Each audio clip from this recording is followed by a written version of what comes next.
Press and hold on the new glass, and you're done. You have an iPhone X, and it's water damaged. Every time you try and turn it on, that happens. Let's fix it up. Unscrew. As I was unscrewing, the screen decided to come back to life. Still doesn't work though. What is going on? Okay, open it up. Water damage indicator is red, but overall damage is minimal. Let's fix the screen. Unscrewing this, friendly reminder, iPhones aren't waterproof, they're water resistant. That means that water will still damage your phone. Program our screen, program our new screen, reinstall our front speaker, resistant seal. Installed, get that crunch, and we're done. We got a mail-in. It's from LA. Let's see what's inside. My repair form and an iPhone X. The phone is water damaged. Let's check it out. Unscrew, open it up. So most of the water entered from the charging port, and it messed up the screen too. But the board doesn't look that damaged. Let's check it out. Unscrew, remove the screen, remove our logic board. So the logic board looks completely fine, and the area under it has no residue.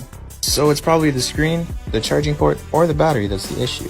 We're gonna clean up the board just to be safe. The board's cleaned up, reinstall your board, clean out the charging port, install a new screen, charge it, and there's no signs of life. We're gonna take this to our micro soldering expert and see what he has to say. We got the phone back. Sorry about the mess, it's been a long day. Anyway, so the screen surprisingly still works. So does the charging port. The logic board had a short on the memory line, but that's fixed now. We also put in a new battery. The phone's back on. All that's left to do is get that crunch, and we'll send it back. Oh, we just got this. It's an iPhone 11, but it's super messed up. Let's make it look new again. Not gonna lie, the colors do look kinda cool though. You guys know the drill. Unscrew. Glass everywhere. So I know some people are gonna have the audacity to ask me, why don't you turn it off? How? How do I turn it off? Open it up. What is that? Anyway, I'm definitely not touching that. Do some more.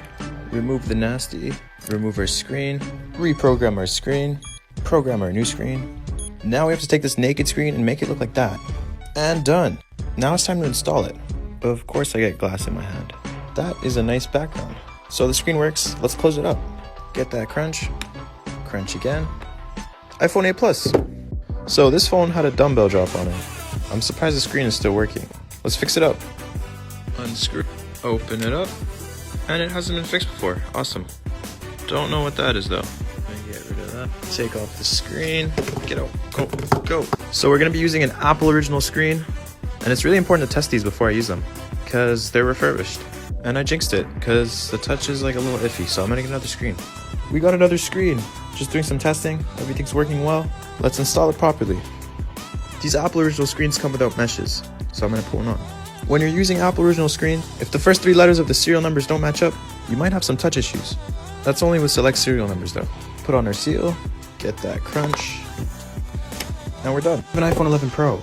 Something is very off about this one. So someone just dropped this off, and they told me it's not turning on. But it feels very cheap. The button makes noise, and the back glass looks really weird. Plug it in. What? I mean, it boots now. Yeah, this is definitely an iPhone. I've never actually seen one of these, but part of the bottom screen is just black. I don't know why they did that. So, as you guys can tell, this is definitely fake. The guy looked to be a little older, so I think someone scammed him. I'm really curious to see what's inside. Let's open this up. Unscrew. The screws are a lot smaller than normal. It doesn't want to open up. I don't think they want anyone in here. I feel like they specifically designed it so that it can't be opened. But you can take a look inside, and that's definitely not an iPhone. Moral